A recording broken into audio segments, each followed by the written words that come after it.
Welcome back to America Right Now. I'm Tom Basile. President Trump letting the world know that the days of American foreign policy malaise are over. And European leaders and the left-wing propagandists are, as you would imagine, aghast. There are clear echoes, however, of both Nixon and Reagan in this new era of American foreign policy. It's a resonance that should be reassuring for Americans.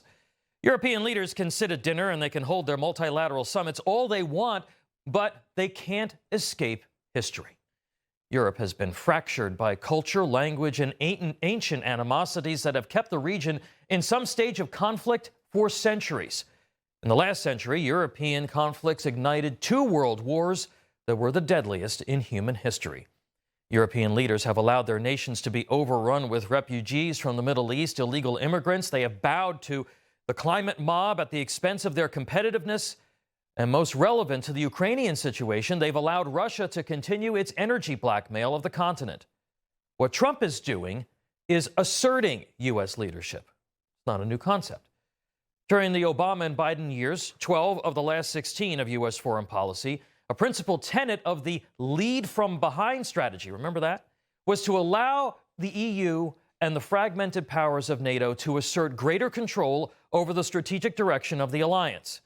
During that time, the world has undoubtedly become more dangerous and less secure. Trump's approach here is nothing new. When Richard Nixon took office in 1969, in his first meeting with European leaders, he made it clear the uncomfortable point that the U.S. would be engaging with the Soviet Union on a whole range of issues. President Nixon wasn't inviting Europe to the table for those discussions. While that didn't sit well with our friends across the pond, it was necessary for the United States to lead against the Soviets.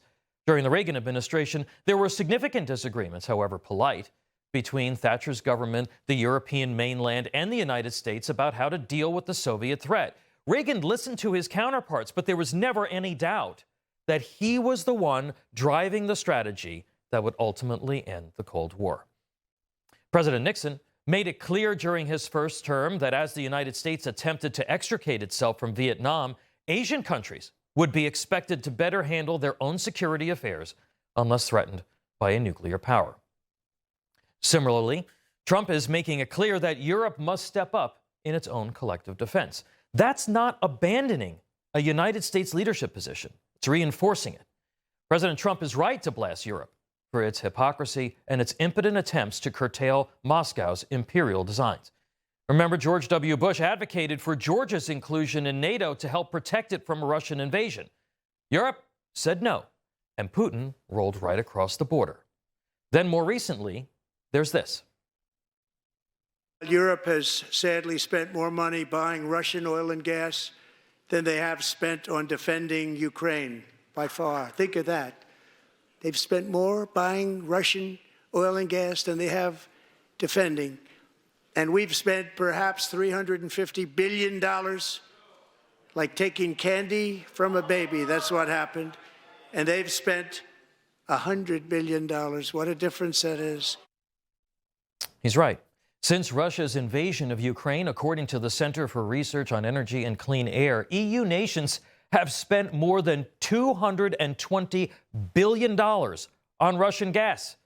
Now, it may be a lower average figure annually, but still, Russia is the second largest exporter of LNG and natural gas to Europe.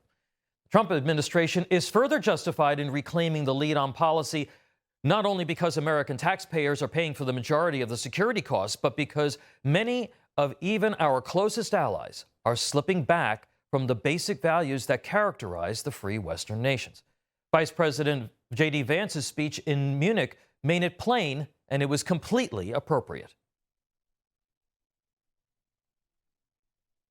Inflicted on this beautiful community. We're thinking about you. We're praying for you. And what I worry about is the threat from within.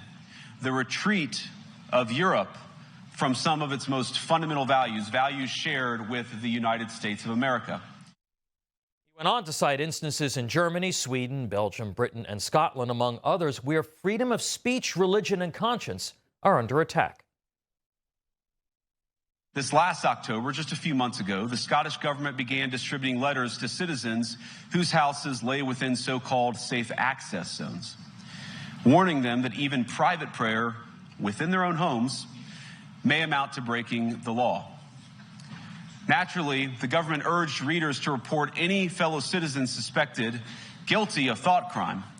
In Britain and across Europe, free speech, I fear, is in retreat. Thought crime. Think about that.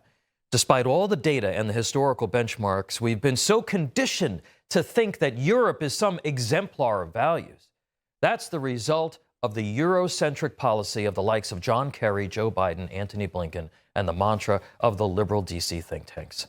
The subtext to Trump's approach to Europe is that those values and the continent's sclerotic approach to international affairs will no longer be considered to have primacy or even equality with those driven by the United States. And Americans should embrace that approach. When you can be arrested for praying in public in Great Britain or posting a meme in Germany, we are seeing the symptoms in Europe of the kind of breakdown of basic principles that led to the conflagrations of the 20th century. Make no mistake, Russian dictator Vladimir Putin is a killer. He is an imperialist who has repeatedly attempted through direct conquest and asymmetric tactics to reconstitute the Soviet Union. We must appreciate that. When someone shows their true nature through their actions, you believe them. The American public and the world will be waiting to see how President Trump advances Ukraine negotiations with an approach that addresses future Russian aggression. But the notion that Europe should lead on those negotiations or should be trusted to provide meaningful measures of direction without U.S. guidance is totally unrealistic. Trump is handling Europe in a way that is not unlike his predecessors. He's committed to ending the killing in Ukraine, started by Putin's nature and Biden's inaction. The reset may be jarring to some, but it will yield results.